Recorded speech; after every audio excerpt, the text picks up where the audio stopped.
Apparently, you should fear the Avs, not for Nathan MacKinnon or Marty Necas or even Cale Makar.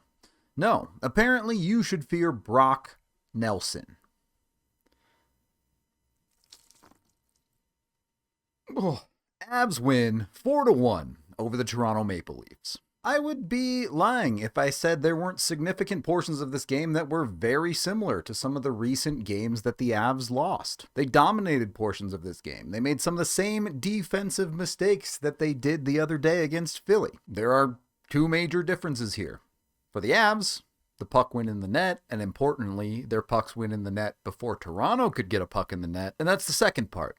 The Avs' goaltending was quality too. A bit of a flipped game for Colorado, though. The first period was by far the Avs' best period of the game, dominating the possession and dominating Toronto. We've seen this happen a few times over this poor stretch for Colorado, and they don't get rewarded for it, and that's bad. When you're playing well, you need to find ways to make it count, and they do in this one, or at least Brock Nelson does. 6 minutes into this game, it was 0-0. 8 minutes into this game, it was 2 Nelson, none Toronto. Toronto getting through the neutral zone here before the Avs have really taken over the game, and Makar just steps up and pokes a puck and gets Brock Nelson going forward in a weird, awkward situation for Toronto where Nelson has enough room to pick his spot and get the shot that he wants.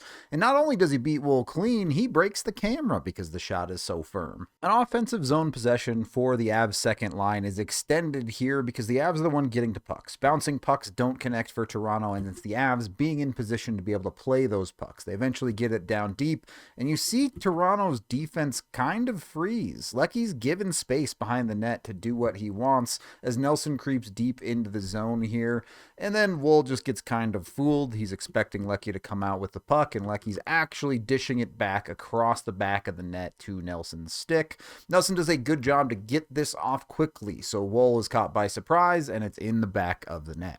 We knew the Avs went out to get Brock Nelson to be a goal-scoring player, but his ability to beat goaltenders this year has genuinely been team-changing. After this game, Brock Nelson is in the top 10 in the NHL for goals scored. Here's a short list of guys that Brock Nelson is currently scoring more goals than this season. Sam Reinhart, Macklin Celebrini, Steven Stamkos, Austin Matthews, who played in this game, and many other big-name forwards that you frankly would not expect Brock to be outscoring, no matter how good he is. Now, obviously, you know he scores another goal because of the water I dumped on my head. That one is the empty netter at the end of the game.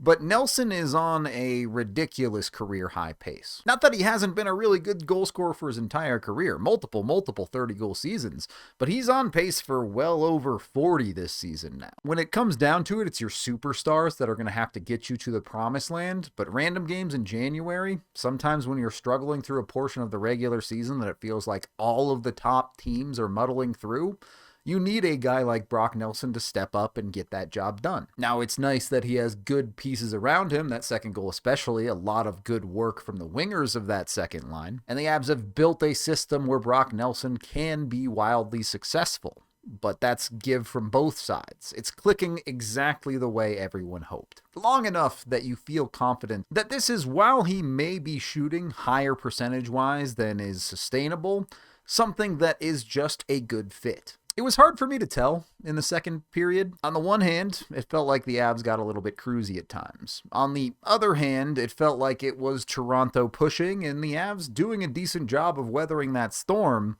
It just didn't feel like Toronto's push was all that dangerous. So maybe this is a knock on Toronto more than it is the Avs, that a Toronto push looked more like the Avs cruising than a real Toronto push. But with Blackwood having some games under his belt now, he looked great in net, made all the saves he needed to while this was a relevant hockey game, and allowed the Avs to survive the second period and then get a dagger goal.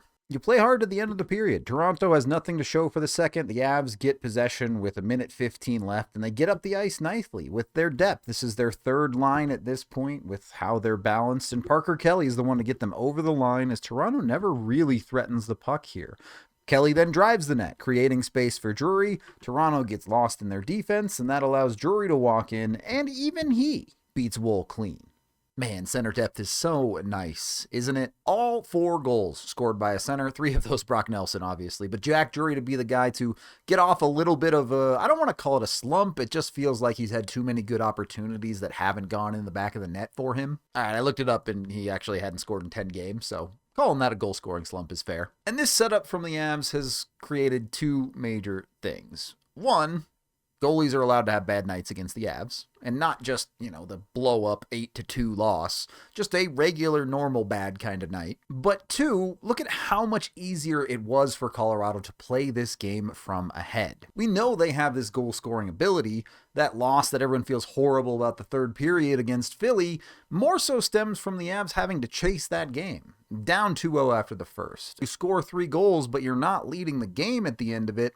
You run out of gas. When you get to play from ahead by multiple goals, the onus is on the other team to take it to you, to attack and change the game, and Toronto wasn't able to do that in the second period, so the Avs put them away easily. If the second period wasn't cruise control, the third period definitely was. It was a get through it period, make sure nobody gets hurt, and let's move on to the next game, and that's the luxury you've earned and deserve when you're up 3-0 after 2. You have to make sure to get the job done, but the Avs did. Toronto pulls their goalie early. It's the empty netter for Brock. Everyone gets to pop off about my favorite lieutenant, and Colorado gets to ride off into the sunset in this game. Unfortunately, an unnecessary penalty leads to a power play goal for Toronto. I don't actually care about the goal at all. It doesn't really have any meaning to this season or even this game.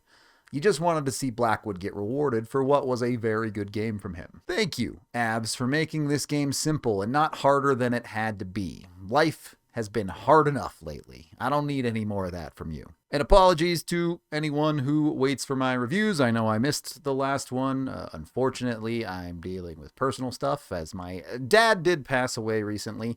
And no getting nowhere on that. It really sucks. But so many of you have reached out and sent kind words and all of that good stuff. So I really do appreciate the community that is built around hockey and that we've built here at DNVR is some of the best people I've ever had the opportunity to know. So honestly, thank you. We'll end it there. That is the end of this game video review. Thank you for watching. I am Rudo, and murder is bad.